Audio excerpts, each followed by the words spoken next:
guys, semoga sehat selalu. Kami dari kelompok 1 ingin melakukan praktikum pengenalan alat dan bahan pada laboratorium kultur jaringan. Nah, saya sendiri bernama Irwansyah dan teman-teman saya Ramadan, saya Adi Penanti Purba, saya Febri Utama. Ikut alat dan bahan yang ada di laboratorium kultur jaringan. Laminar airflow adalah untuk menghembuskan udara bersih yang telah disaring oleh filter ke ruangan kerja dan akan keluar dari posisi atas ataupun depan. Prinsip kerja laminar airflow secara singkat dengan cara meniupkan udara yang steril secara terus-menerus dan juga konsisten, sehingga dapat membuat tempat kerja menjadi terbebaskan dari kotoran, debu, dan juga jamur-jamur selama proses penanaman berlangsung. Autoclave digunakan untuk melakukan sterilisasi pada wadah dan benda-benda laboratorium yang digunakan untuk penelitian. Cara kerjanya dimulai dengan memasukkan uap melalui bagian atas autoclave sehingga udara tertekan ke bawah. Secara perlahan, uap mulai semakin banyak, sehingga menekan udara semakin turun dan keluar melalui saluran di bagian bawah autoclave. Selanjutnya, suhu meningkat dan terjadi sterilisasi. Hot plate magnetic stirrer adalah sebuah alat laboratorium yang digunakan untuk memanaskan, menghangatkan, sekaligus mencampurkan atau menghomogenkan larutan kimia. Prinsip kerja hot plate magnetic stirrer adalah berupa plate yang dapat dipanaskan dan dihubungkan antara dua magnet, yaitu magnet yang dihubungkan pada motor dan magnet yang dimasukkan ke dalam wadah gelas yang berisi larutan kimia yang ditempatkan pada atas plat. Timbangan analitik untuk mengukur massa suatu zat. Cara penggunaan timbang analitik ialah menyalakan timbangan dan tunggu hingga layar menunjukkan angka yang stabil. Jika perlu, nolkan kembali.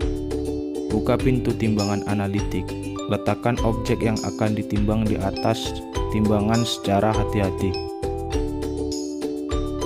Botol kultur berfungsi sebagai tempat untuk mengkulturkan atau menanam eksplan. Prinsip kerja botol kultur sebagai tempat menanam eksplan yang sebelumnya botol kultur sudah diisi dengan media agar. Erlenmeyer adalah salah satu alat gelas laboratorium yang berfungsi untuk menjadi wadah dari bahan kimia cair. Cara penggunaan Erlenmeyer dengan memegang leher Erlenmeyer lalu memasukkan larutan yang akan dititrasi dan kemudian diguncang dengan perlahan-lahan dan hati-hati serta lihat perubahan warna yang terjadi. Pinset berfungsi untuk mengambil benda-benda berukuran kecil dan dapat digunakan untuk berbagai keperluan seperti mengambil sampel lab, mereparasi peralatan elektronik, dan lainnya. Pinset dapat dioperasikan dengan menggunakan ibu jari dan dua anak jari dalam satu tangan. Dengan menekan bagian tengah dari kedua bilah, atas dan bawah, dengan begitu pinset dapat menggenggam objek atau jaringan kecil dengan tepat. Bunsen adalah peralatan laboratorium umum yang menghasilkan api terbuka. Biasanya digunakan untuk pemanasan, sterilisasi, dan pembakaran. Cara menggunakan bunsen sangatlah mudah. Pertama, buka katup penutup bunsen, lalu nyalakan api pada bunsen, kemudian ambil bahan yang akan disterilisasi dengan menggunakan pinset. Secara perlahan, bakar bahan yang akan disterilkan.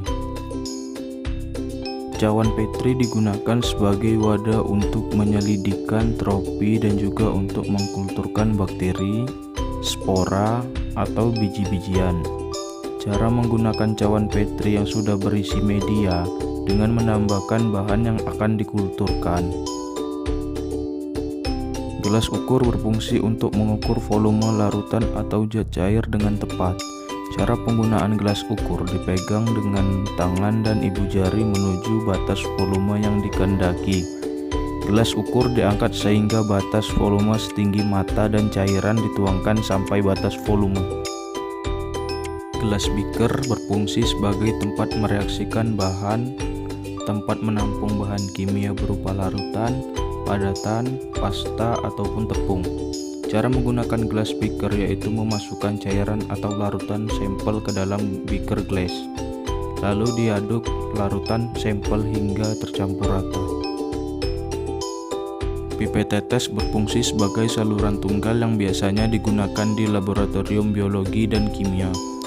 Gunanya untuk memindahkan cairan dengan volume kecil dan merupakan alat ukur untuk memindahkan cairan dari wadah asli ke wadah lain dalam jarak tertentu. Cara menggunakan pipet tetes dengan menekan bagian ujung atas pipet tetes dan memasukkan bagian ujung bawah pipet tetes ke dalam cairan atau larutan yang ingin diambil. Untuk menarik cairan larutan yang ada di dalam wadah, lepaskan bagian ujung atas yang ditekan tadi secara perlahan-lahan. Labu destilasi adalah alat laboratorium gelas untuk memisahkan antara dua zat atau lebih dengan memfokuskan pada perbedaan titik didih. Labu destilasi hampir sama dengan labu alas bulat, tapi mempunyai pipa ke arah bagian bawah. Prinsip kerja labu destilasi adalah memisahkan titik didih larutan konkritnya. Penyulingan dengan cara ini dilakukan dengan merendam bahan yang akan disuling di dalam air, lalu direbus. Uap air yang keluar dialirkan melalui kondensor atau alat pendingin agar menjadi cair.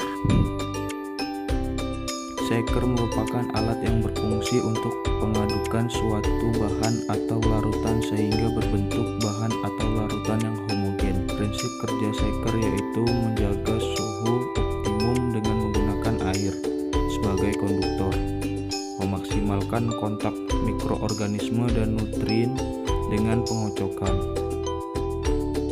pH meter adalah alat yang digunakan untuk mengukur tingkat asam atau basa suatu larutan. Alat ini digunakan di laboratorium untuk mengukur derajat pH suatu larutan. Apakah larutan tersebut tergolong asam, basa, atau netral? Cara menggunakan pH meter yaitu sorong tombol on, lalu masukkan ke dalam larutan yang akan diukur. Setelah itu lihat pada papan monitor untuk hasil larutan tersebut. Oven adalah alat yang digunakan untuk memanaskan, memanggang, dan mengeringkan. Prinsip kerja oven laboratorium adalah dengan memanfaatkan prinsip udara kering dengan suhu tinggi. Media murasi dan skop berfungsi sebagai media pertumbuhan tanaman yang digunakan di laboratorium untuk budidaya kultur jaringan sel tanaman. Media murasi dan skop adalah media pertumbuhan tanaman yang digunakan di laboratorium budidaya kultur jaringan tanaman. Media Fasin and Wheat berfungsi sebagai media dasar yang digunakan dalam kultur jaringan tanaman anggrek. Media Fasin and Wheat berupa media pertumbuhan tanaman anggrek yang digunakan di laboratorium untuk budidaya kultur jaringan sel tanaman anggrek.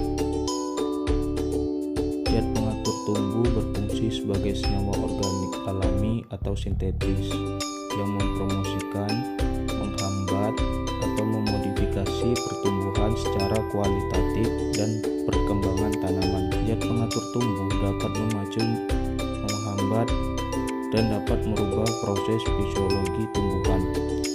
Zat pengatur tumbuh memberikan kontribusi penting dalam dunia pertanian.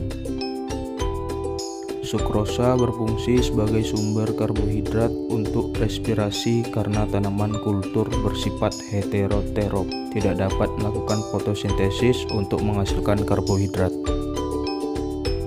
Agar-agar berfungsi sebagai pemadat media, sedangkan arang aktif berfungsi sebagai penyerap senyawa racun.